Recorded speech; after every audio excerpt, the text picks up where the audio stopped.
Hey guys, welcome back to the channel. Hope you guys are doing well. Just showing you what I'm rocking on my wrist today. That's right, the old legend, really the people champ of the divers of all time. This is the SKX 009. For anyone that is new to my channel, I love Seiko, right? SKX wasn't really the first one that to begin with in my collection, but it was the one that truly gave me the perspective of that long-lasting design and iconic in a diverse collection. And to be honest with you guys, I probably ain't never selling this one because got a bit of story with it. I know the seller was very honest, and the watch came in pretty much brand new condition. I picked it up at the time, I think about 3 years ago, for about maybe 280, 300 US. It was a heck of a deal. And now I had this watch on the I bought the Seiko bracelets. As you guys, if you don't know, Seiko makes some of the best style in bracelets. Not necessarily the best quality if you sort of define them in today's standards. You know, hollow end link, very jingly bracelet in overall. But the design speaks volumes for this watch. I love it. If you guys never thought about getting an SKX, I think 2025 will be the last year to get one in a relatively reasonable price before everything takes off again. Okay, guys, so that's the watch on the day. I'm just gonna put on the side now. So, guys, you guys know what I mean, right? We love all things EDCs. We love knives. I'm gonna show you a few knives here, right? So that's the Hino XM24 with the Battle Bronze High Scale. What else I'm gonna show you? I'm gonna show the one in my pocket. I'm gonna show you this one here, which is the latest generation of not the generation, but this is the reproduction of the Maffron custom knives NX. This is the Microtech version of it, but again, this is a collaboration between the Microtech and the Chinese manufacturer Rack Knives. And I'll show you something else. I'll show you this one here, which I haven't really talked about much in the channel because I do love it. I want to focus on some time for it. This is the Riyadh GTR. Of course, this is the fancy version. Absolutely adoring it. But the reason I'm just bringing those three knives out here, the reason I want to talk about those three is, can I make it stand? There we go. Can I make it stand? Just want to get a good lighting on it. The reason I want to talk about three knives is, you know, just look, we've got a channel of about, I think, 1,900 subscribers. That's a lot of people in my eyes. And with what's going on right now, you know, geopolitically, right? We'll talk about, I don't want to mention countries or names, but you guys know what I'm referring to, okay?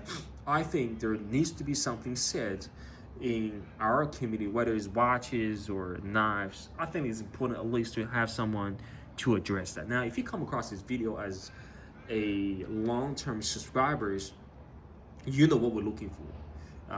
Within our collection, we're looking for integrity, original design, and you know, no compromises in execution. We're trying to enjoy those stuff in the long term, right?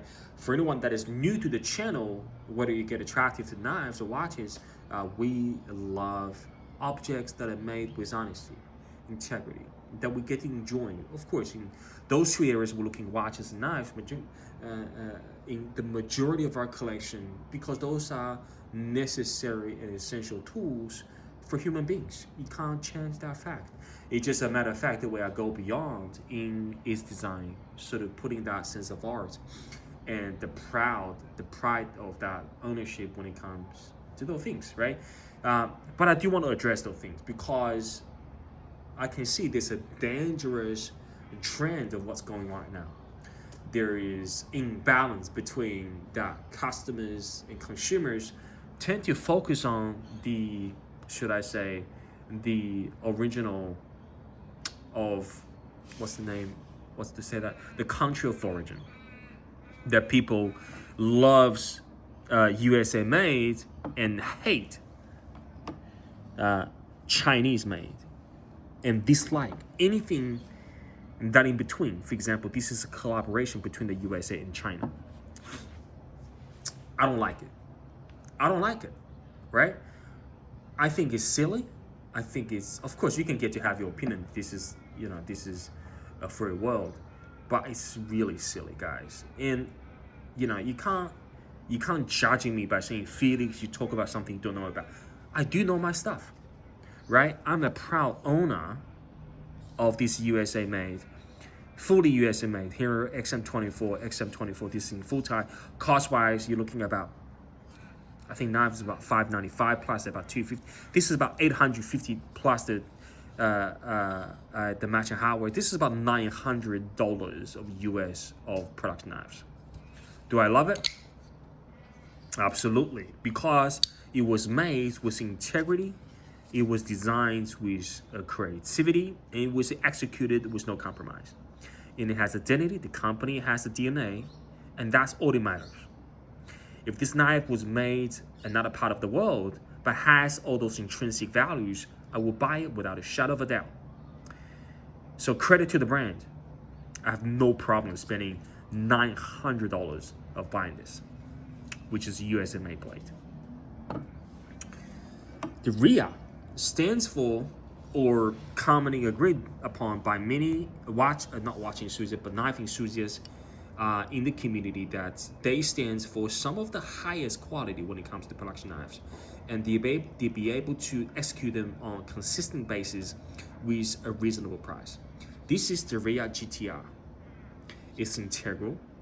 It has millings and finishes and production control tolerances that is higher than anything that I've seen on the market. This knife costs about $680, which is about 30% cheaper on the combined value of that Hinary XM24. It is made without any compromises.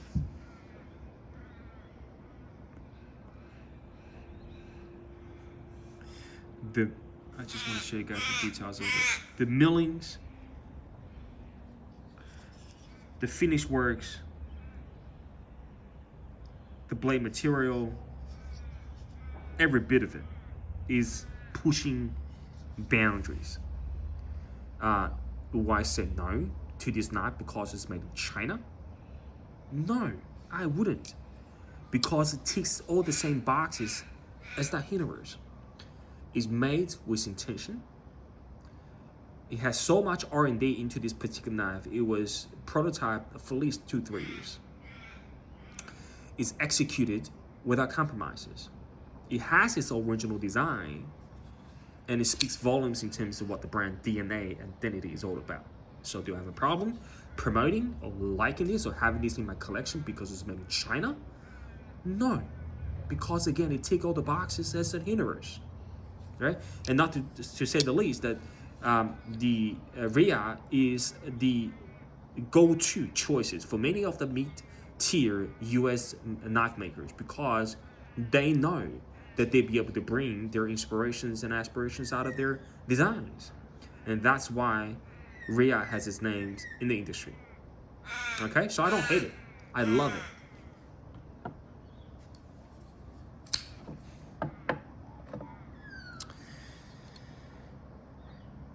If you dislike anything that's made out of China, then you are really pointing your finger at the management of the knife-making giants such as Microtech. You're telling them that they have no idea what they're talking about. Microtech decided to bring this custom design and blueprint of Matheron NX with the Chinese manufacturers right knives because they have a common shared vision, and they can work together with honesty, integrity, and good effort. Why I say no for these US designer knives? Because they are collaborating with a Chinese manufacturer. Sorry, I'm just using my lefties now. No. Why I dislike this knife? Because it has Chinese hands on it? No. I mean, just, if anyone's claiming that, I'm sorry, you are so mistaken in today's world. Is bizarre. On an individual level in our lives, we should judge an individual's ability or integrity based on the characteristics of that person. Is that person, look, no friendship, no relationship is perfect, right? People can divert into different directions for a shorter period of time. They can work together in different projects or sort of don't choose to work in some areas. But overall, We should assess a person's overall ability or value on the society based on the majority of these guys or this person's contribution to that relationship. Is this person honesty? Does this person has honesty? Does this person has pride? Is this person learning? Right? Same thing applies to any other stuff in life. When it comes to company, it's the same thing. Is this company has integrity? Does this company value their designs and don't break their promises? We should assess companies and country of origins and productions and manufacture based on the same characteristics of how we look at individuals.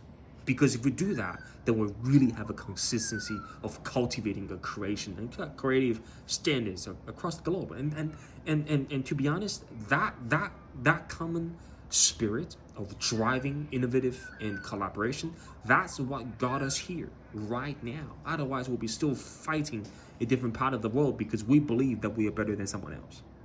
All right? So that's it, guys, today. I'm not sure whether you get a whole topic, but right, the country of origin matters. It has a sense of pride, and if it matters to you, great. But don't use that to go against the other truth in the hobby. It don't matter, because what matters is honesty, execution, and integrity. And if your product has all that, then kudos to that brand. Then you should be celebrated, and it should be widespread that success can continue. All right, guys, that's it for today. Hopefully this message provides some clarity in today's crazy world, especially right now, some tensions between different parts of the world. Hope you get to enjoy the hobby, and no doubt I'll see you guys in the next time. Okay, take care, guys. Bye-bye.